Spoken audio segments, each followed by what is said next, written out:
네, 좋은 아침입니다. 12월 5일입니다. 우리에게 주신 말씀 욥기 30장 1절에서 15절까지 말씀 함께 보겠습니다. 그러나 이제는 나보다 젊은 자들이 나를 비웃는구나. 그들의 아비들은 내가 보기에 내 양떼를 지키는 개 중에도 둘만하지 못한 자들이니라. 그들의 기력이 쇠잔하였으니 그들의 손의 힘이 내게 무슨 소용이 있으리야. 그들은 곧 궁핍과 기근으로 인하여 파리하며 캄캄하고 메마른 땅에서 마른 흙을 씹으며 떨기나무 가운데서 짠 나무를 꺾으며 대쌀이 뿌리로 먹을거리를 삼느니라. 무리가 그들에게 소리를 지르므로 도둑같이 사람들 가운데서 쫓겨나서 침침한 골짜기와 흙구덩이와 바위굴에서 살며 떨기나무 가운데에서 부르짖으며 가시나무 아래에 모여있느니라. 그들은 본래 미련한 자의 자식이요 이름 없는 자들의 자식으로서 고토에서 쫓겨난 자들이니라. 이제는 그들이 나를 노래로 조롱하며 내가 그들의 놀림거리가 되었으며 그들이 나를 미워하여 멀리하고 서슴지 않고 내 얼굴에 침을 뱉는도다. 이는 하나님이 내 활시울을 늘어지게 하시고 나를 곤고하게 하심으로 무리가 내 앞에서 굴레를 벗었음이니라. 그들이 내 오른쪽에서 일어나 내 발에 덫을 놓으며 나를 대적하여 길을 에워싸며 그들이 내 길을 헐고 내 재앙을 재촉하는데도 도울 자가 없구나. 그들은 성을 파괴하고 그 파괴한 가운데로 몰려드는 것 같이 내게로 달려드니 순식간에 공포가 나를 에워싸고 그들이 내 품위를 바람같이 날려버리니 나의 구원은 구름같이 지나가 버렸구나. 아멘. 하나님의 말씀입니다. 한번 더 읽으시면서 묵상하시겠습니다.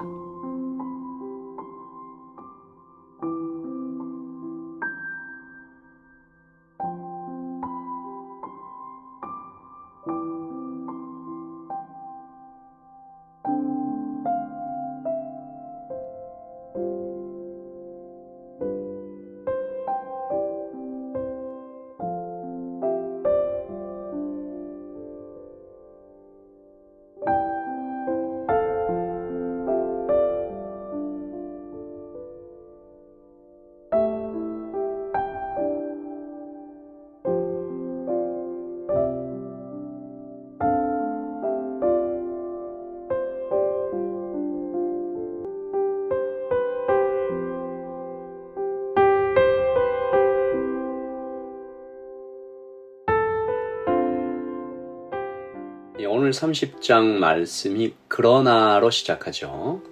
이 그러나가 나왔다는 얘기는 이 앞에 문장을 반드시 읽어봐야 된다는 뜻입니다. 그러니까 29장이죠. 어제 우리가 했던 묵상인데요. 욥이 과거의 영광을 추억하는 장면입니다.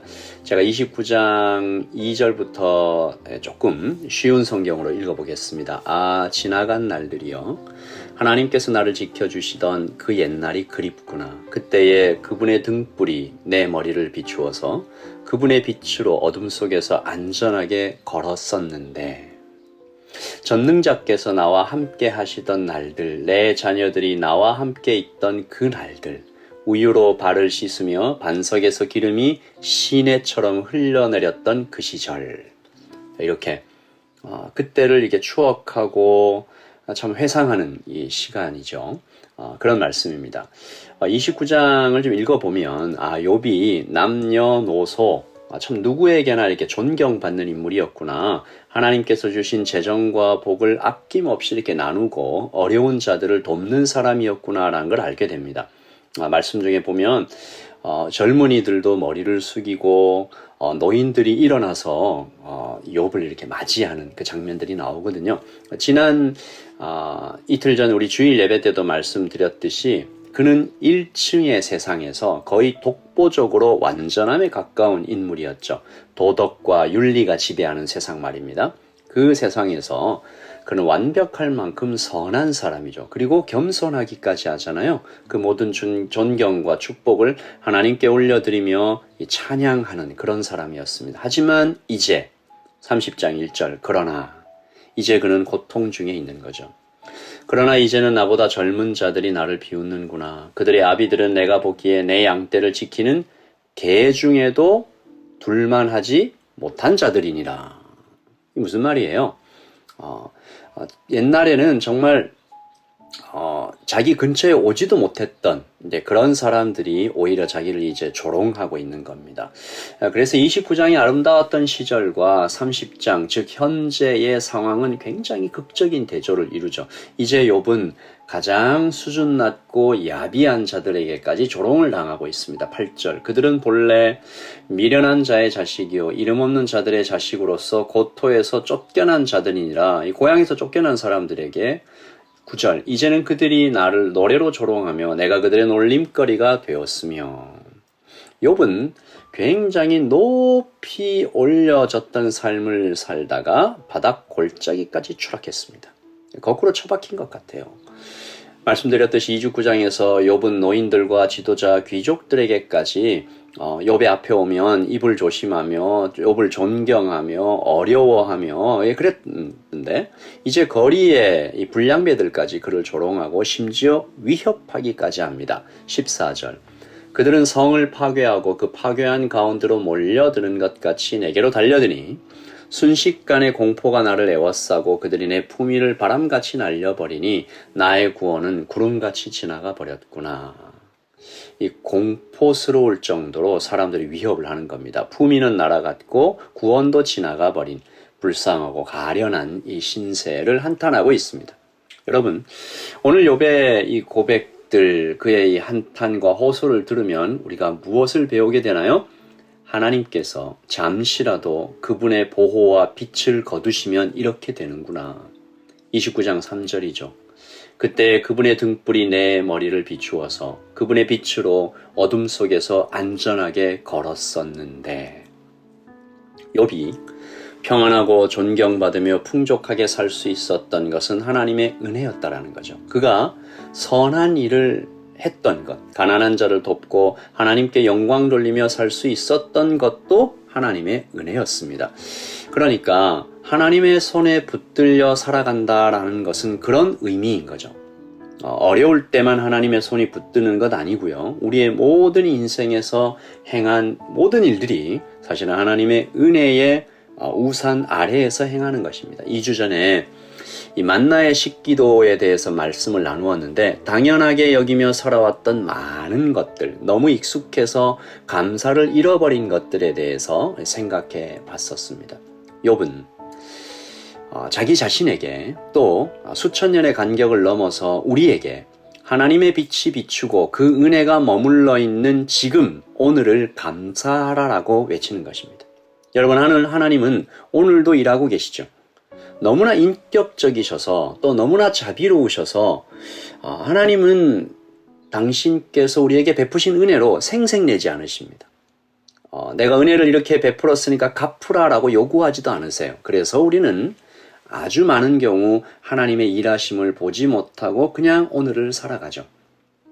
무엇이든 잃고 난 다음에야 소중한 것들을 깨닫잖아요. 하지만 우리가 오늘 이 아침을 살아가면서 결코 잊지 말아야 할 것, 하나님께서 우리의 모든 생애를 이 순간까지 지켜오셨다라는 것입니다.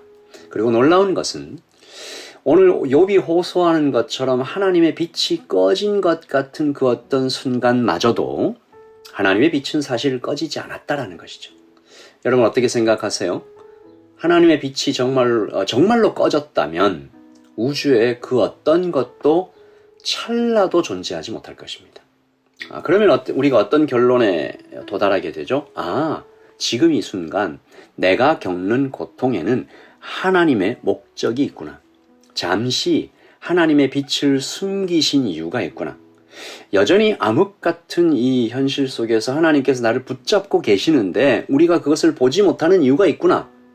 하나님께서 아시는, 하나님께서 우리를 그 주일에 고백했던 것처럼 내가 가는 길을 오직 그가 아시나니 그가 나를 단련하신 후에는 내가 정금같이 순금같이 나오리라. 이 고백을 올려드리게 되는 것이죠. 오늘 우리가 배워야 할 것이 무엇인지, 다시 감사해야 할 것이 무엇인지, 주님께로 부끄러움 없이 나와서 오히려 찬양해야 될 것이 무엇인지 오늘 아침 주님께 나아가는 시간 되기를 소원합니다. 어제 비가 오고 날씨가 많이 이렇게 왔다 갔다 했는데 하나님께서 오늘은 좀 날씨를 좋게 해주시기를 바라면서요. 한 주를 시작하며 주님께 이 한 주를 올려드리는 기도 함께 드리겠습니다. 주님, 우리가 배워야 할 것, 오늘 드려야 할 감사, 그리고 놓지 말아야 할 주님의 손, 오늘 그렇게 기억하면서 하루를 시작하는 이 아름다운 오늘, 주님 안에서 오늘을 시작하게 하여 주시옵소서. 우리 성도들 여러 곳에서 일하며 또 사랑하며 사람들을 섬기며 주님을 예배하며 살아갈 때 아버지 하나님, 이번 한 주간도 주님 손에서 우리를 지켜주시옵고 또 주일에 만나 주님과 함께 예배할 때까지 일터의 현장 곳곳에서 하나님께 감사하고 하나님께 영광을 돌리는 삶으로 나올 수 있도록 도와주시옵소서. 감사합니다. 예수님의 이름으로 기도합니다. 아멘. 여러분 샬롬 하십시오. 주님의 평안 안에 계십시오. 주님은 우리의 머리 되시는, 우리와 묶여 계시는, 우리와 한 몸 되시는 살아계신 하나님이십니다. 평안하십시오. 샬롬.